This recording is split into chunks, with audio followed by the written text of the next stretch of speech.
द्वितीय अध्याय भाग 4 शरीर के प्रकार। औदारिक वेक्रिया हारक तेजस कार्मणानि शरीराणि। सूत्रार्थ औदारिक वेक्रिया हारक तेजस और कार्मण ये शरीर के 5 प्रकार हैं।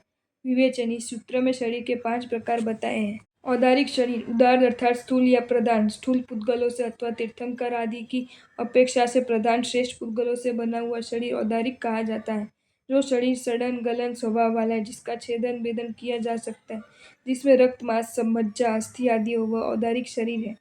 वेक्रिय शरीर विक्रिया अर्थात विविध क्रियाएं करने वाला शरीर।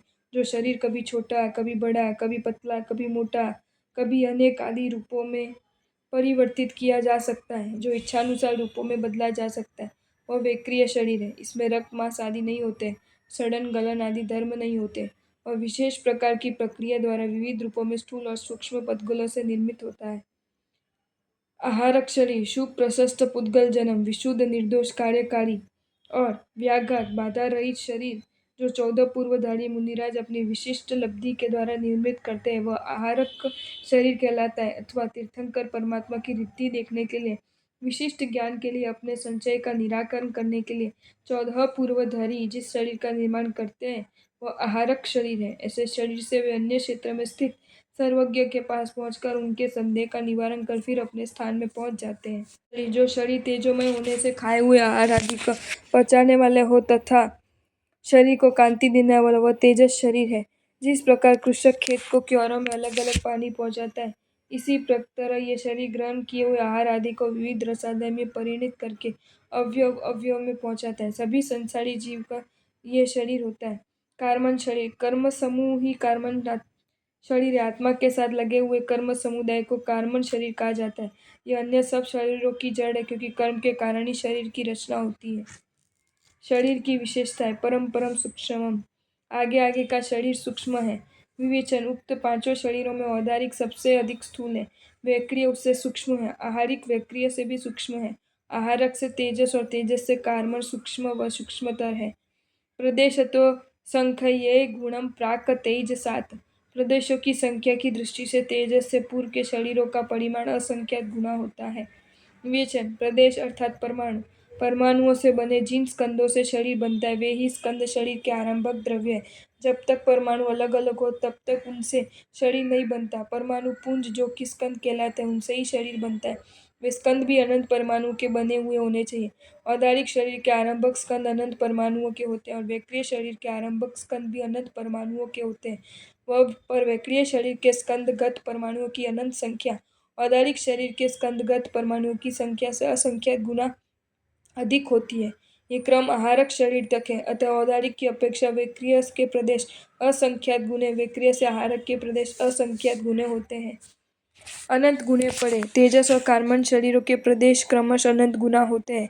अप्रतिघाते दोनों शरीर अबाध्य होते हैं। विवेचन आहारक से तेजस के प्रदेश अनंत गुण अधिक होते हैं तथा तेजस से कार्मण के स्कंद परमाणु अनंत गुण अधिक होते हैं।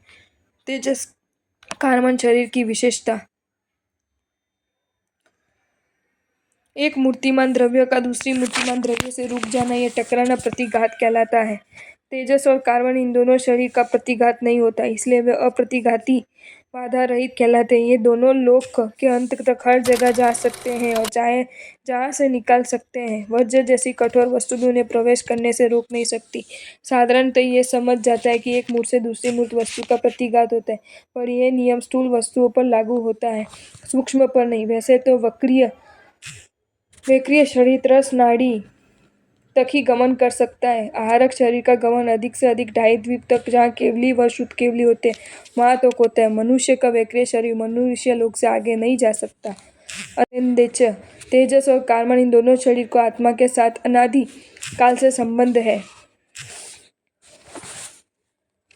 सर्वस्य सूत्रार्थ ये दोनों शरीर सभी संसारी जीव के होते हैं।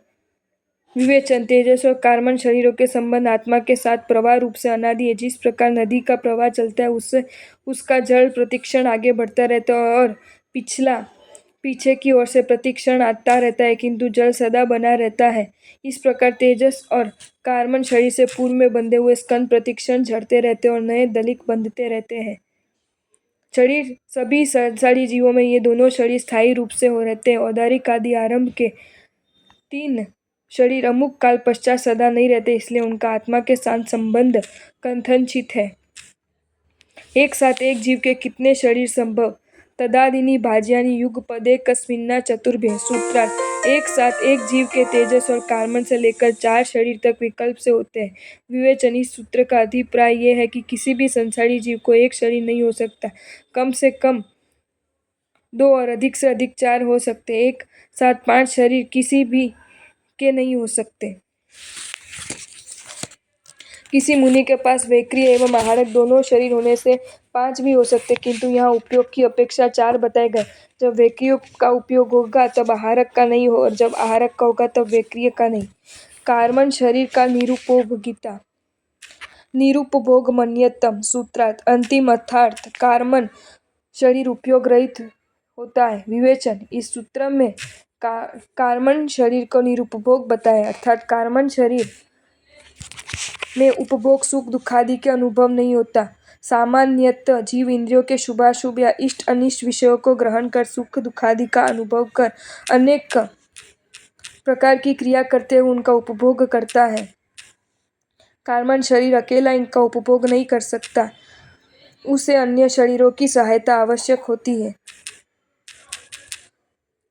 तेजस शरीर पाचन पचान आदि करता है तथा श्राप वरदान आदि भी इसका कार्य है। औदारिक शरीर के द्वारा सुख दुख आदि का अनुभव करते हैं। देव और नारकी वैक्रिय शरीर से सुख दुख आदि का अनुभव करते हैं। 14 पूर्वधारी आहारक शरीर से अपना शरीर सिद्ध करते हैं तथा ये सभी शरीर सोपभोग है। गर्भ समूर्छनम माध्यस्यम। सूत्रार्थ: गर्भोज और समूर्छित जीवों का औदारिक शरीर होता है।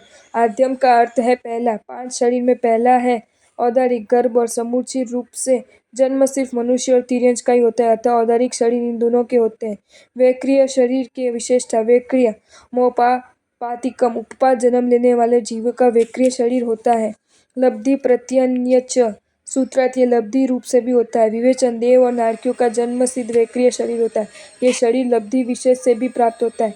लब्धि एक तपोजन्य शक्ति है जो तपस्या आदि के द्वारा प्रकट होती है। ये कुछ ही गर्भज मनुष्य व तिर्यंचों में हो सकती है। इनके अतिरिक्त सिर्फ बादर वायु कायिक जीवों में भी वैक्रिय लब्धि मानी गई है, किंतु इनको ये तपोजन्य नहीं, स्वाभाविक है। आहारक शरीर की विशेषता। शुभम विशुद्ध मव्यघातीचा हारकम। 14 पूर्वधरस्यैव। आहारिक शरीर शुभ विशुद्ध बाधा रहित और वह 14 पूर्वधारी को ही होता है।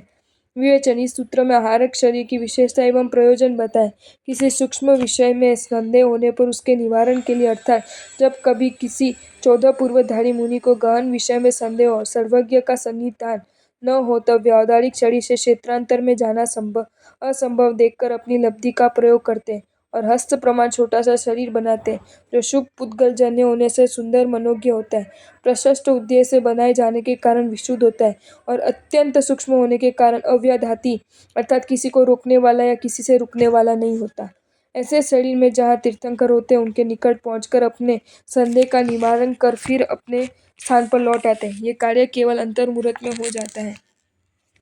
वेद के प्रकार। नारक समूर्छिनो नपुंसकानि। सूत्रार्थ: नारकी और समूर्छित जीव नपुंसक ही होते हैं, न देव नपुंसक नहीं होते। इस क्षेत्र में वेद या लिंग का स्पष्टीकरण किया गया है।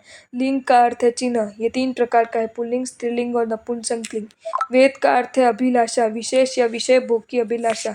वस्तुत ये चारित्र मोहनीय कर्म का फल है। ये भी 3 प्रकार का है: पुरुष वेद, स्त्री के साथ भोग करने की इच्छा; स्त्री वेद, पुरुष के साथ भोग करने की इच्छा; नपुंसक वेद, स्त्री पुरुष दोनों के साथ भोग करने की इच्छा। नारक और समूर्छित जीवों के नपुंसक वेद होता है, देवों के नपुंसक वेद नहीं होता। शेष 2 वेद होते हैं। शेष सब अर्थात गर्भज मनुष्य एवं तिर्यंचों को तीनों वेद होते हैं।